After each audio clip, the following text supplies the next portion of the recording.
She's going to provide us a high-level summary of the final SEC rule, and then more I'll follow up on a couple questions once you go through your slides. Great. Thanks, Barbara. I know that you had asked about talking through the changes from the proposal to the final rule, but to be quite honest, most of what was in the proposal has been extremely narrowed down from where it had originally started. And so I think the things that we talked about that surprised us are probably the big components of what has changed. So I'm going to really just start with what is in the rule today, because I think it's a little bit easier just to sort of wrap your mind around what the requirements are, and then we can tease out some of those other questions or changes as we go if necessary. So there are three major components of the rule. I would say the way we've been talking about it is that the bones of the proposal are still there. There is still a requirement for a new footnote in the financial statements themselves. There is still a requirement for greenhouse gas emissions reporting, and then there's still a requirement for climate risk disclosures. The financial statement information under Reg SX, which was where the 1% came up. The new requirement there is that any expenditures, whether that's a capital expenditure and a loss or an operating expense, that were recorded throughout the year related to a severe weather event or other natural conditions, that in the aggregate are greater than 1% of your stockholders' equity or deficit, or 1% of your net income or loss on an absolute value basis, has to be disclosed in a footnote to the financial statements. So you have numbers of what those impacts from an expenditure perspective were on your balance sheet or on your income statement. And then you have to provide contextual information in terms of how you identified that and what it actually represents and what it means. In addition to expenditures around severe weather events, you also have to disclose any expenditures for the use of offsets or renewable energy credits if they are a material component of your climate strategy. So very different and very much more narrow than what it was previously on sort of that line by line basis and 1% of each line. The thing that didn't change is really this information, because it sits in the financial statements, will still be subject to your integrated audit. So financial statement audit, as well as SOX audit and management's sign off on the controls as well. Then we move to the greenhouse gas emissions component. And as Jan had mentioned, scope 3 is out. It's not required. It's not mandated by the SEC. And as Barbara said in her intro, scope 1 and 2 are only required if material.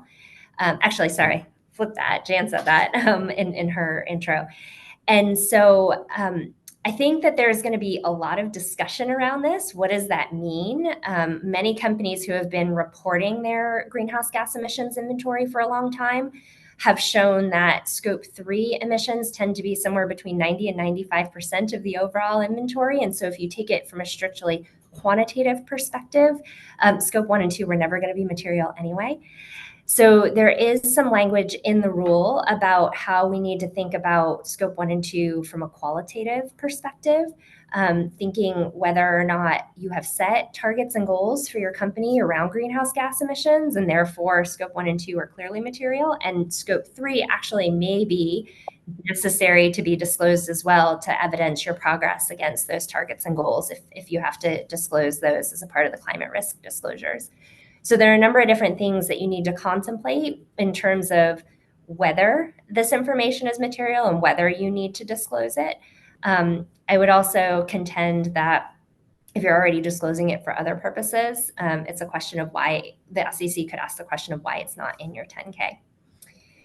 And then the third area, which is I think probably the most complex, is the climate risk disclosure component. And so these largely follow the TCFD framework, risk management, governance, strategy, targets, and goals. But really the crux of the disclosures that are required is the identification of material climate-related risks. I think, it's relatively straightforward to talk through your risk management approach, how you identify, assess, and manage your material climate-related risks. Also relatively straightforward to disclose the oversight by your board and management, including management expertise around climate. So those are kind of the two that are base that have to come in the first year, but I think most companies are doing some level of disclosure here already.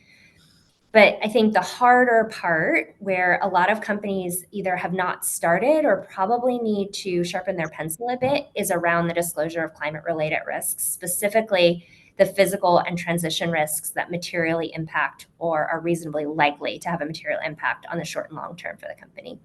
And Barbara had mentioned this, and really I think a lot of what we're talking about and when we start to build out our disclosures needs to be anchored in that risk assessment initially. And then from there, it's really a disclose if.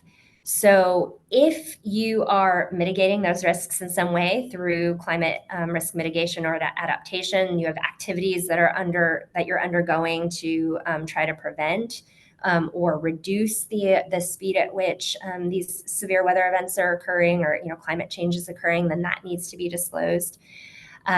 If you are using, or if you have a transition plan, scenario analysis, internal carbon pricing, you would need to disclose information around those areas. And then if you have set a target or goal, or are using offsets or RECs, then you would disclose that information. You can see all of the little colored gears. Hopefully you can kind of see how it matches up. There are some safe harbors for this information.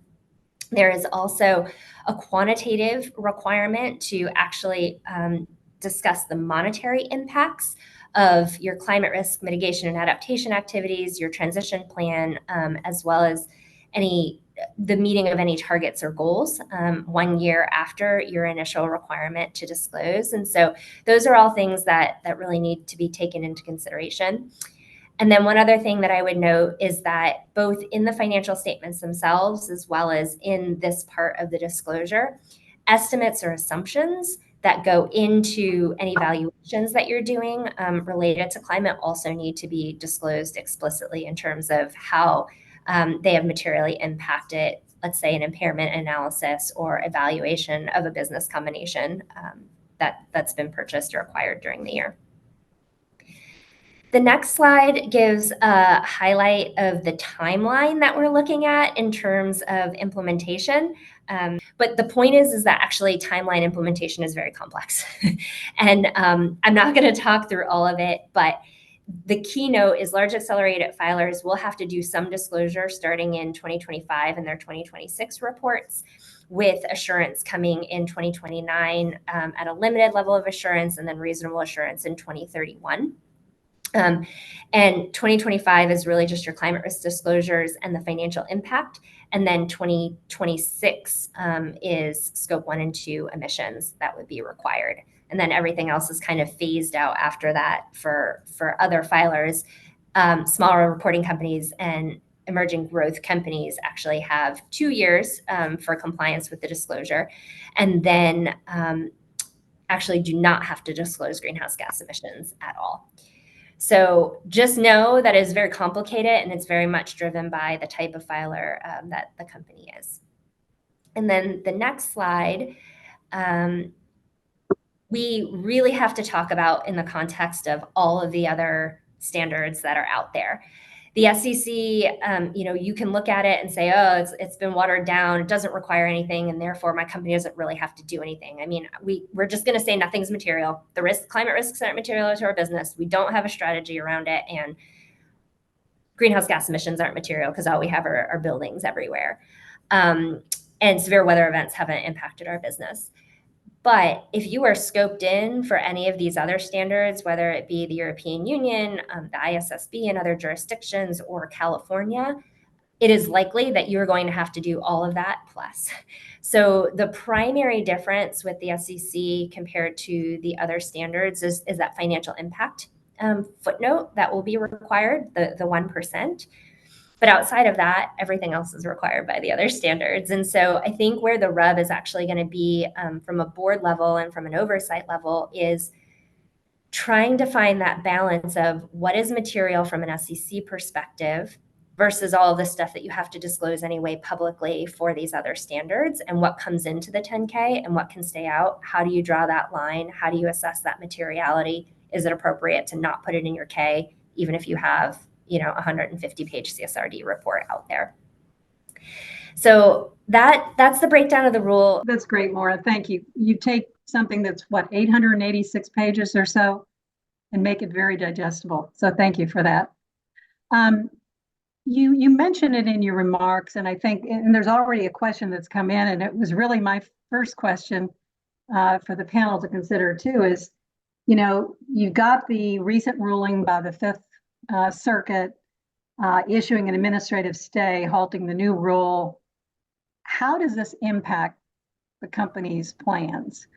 So I might, Jan, with the global footprint that you have, and Nicole, what you guys are doing, maybe from a company perspective, how are you thinking about that in terms of complying specifically with the SEC rule? Yeah, I can jump in if that's okay. So Constellation Brands is a beverage alcohol company. We do have operations outside the US. Actually, a good majority of our operations are in Mexico. We have operations in Italy. We have operations in New Zealand. Given our legal entity reporting structure, although the only operating companies that we have that technically are in the EU are in Italy, given our legal entity structure, we're subject to all the EU reporting requirements. So as Maura mentioned, if you have any sort of footprint in any of those other jurisdictions that were mentioned, or if you do any business in California, which as a beverage alcohol company, of course we do, you're going to have to prepare for that. So we've definitely been sort of trying to make sure that we're continuing down the path of CSRD preparedness, but also looking at what's going to be different from an SEC perspective. And it really is that financial component that we mentioned. That's definitely, there's a big difference between the two.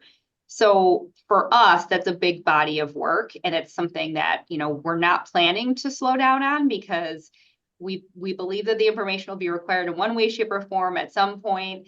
And so we're getting a lot of questions just internally of others that are not as close to things. People see headlines, right? Does that mean we can wait? Do we have to do this now? And the answer is no. We're just kind of continuing along the path to make sure we're prepared. Great. Yeah, I can build on that, Barbara, if you'd like. We're very similar. So Jacobs is a global multinational company, so we're in 40 major jurisdictions around the globe. So we have significant footprint in the UK, in the broader EU. And then there are other jurisdictions that are deciding to do their own thing as well, like Singapore, Australia, Canada, to name several others. And so we've really approached this, even since the first day that the SEC put out the proposed rules, as an integrated approach to, let's look at the broad landscape. Let's look at all of those requirements. And if we skate into the world and think about CSRD and what that's going to mean for us, and now with California and how that shapes a few things here inside of the United States, if we model that for ourselves and now layer in the financial disclosures specifically because we're a US publicly traded company, now we actually have the landscape that we need to think our way through and really assess, integrate, and navigate with our partners across the entirety of the business.